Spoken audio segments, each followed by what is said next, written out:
the wealthiest estates. Joining me now from Missouri, Democratic Senator Claire McCaskill.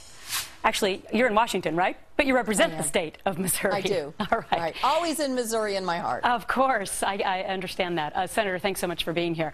All right. So obviously, the deal looks like it's going to go through.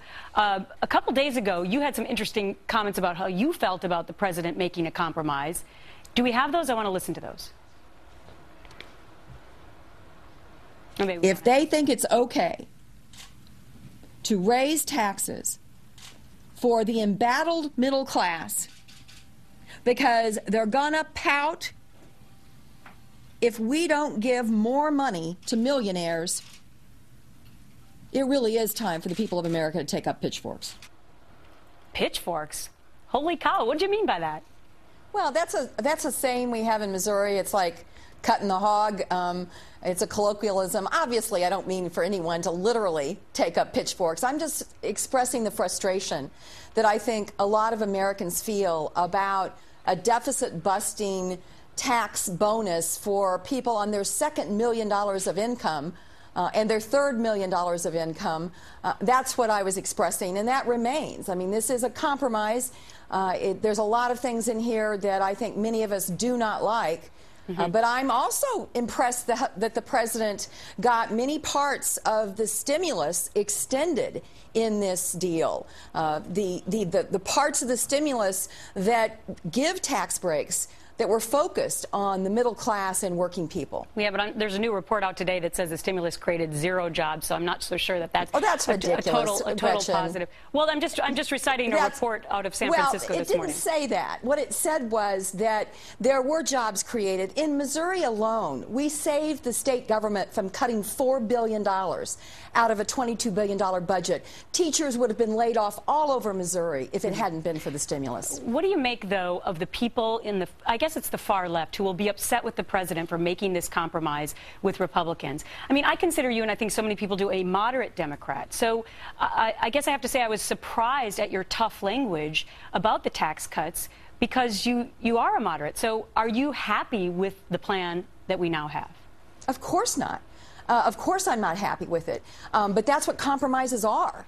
And I've got to take a look at all the details. I'm pleased that we're getting the extension of unemployment. I'm obviously pleased about the tax cuts that will continue for working people and for families that are included in here. I'm pleased about those things. But, you know, here's the thing that I'm really, that press conference and those comments, if you took them in context, I was talking about the deficit.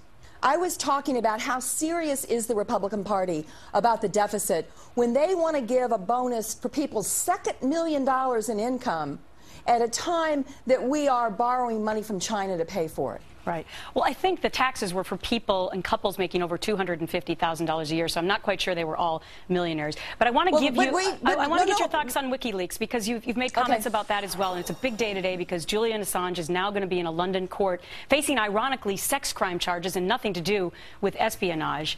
What do you think should happen here? I know in the past you've said the U.S. should go after leakers with the force of the law. Has the Obama administration done enough in your mind, and will they do anything? I think they're working on it. I think there is, you know, you don't do criminal investigations and prosecutions on cable news.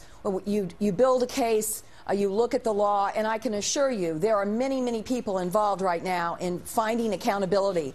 This is a big problem. And there's a big difference between Robert Gibbs saying we should not be afraid as a country and we should not take this seriously. In what way? I don't think we should. Well, you know, did we stand on the rubble at 9/11 and say we should be afraid? Of course not. Our country doesn't back down. We are not afraid, but we are taking it very seriously, and I know that the White House is too. So you would back Robert Gibbs' statement on this show last week saying that America should not be afraid. Don't you think that's a slightly different message than what you yourself are actually saying, that we should prosecute, they should face the force of the law, these WikiLeakers? By the way, I think people who break the law and who do what this man did and the people who helped him do it should be held accountable under the law. We should put them away where the sun doesn't shine. That doesn't mean America should be afraid.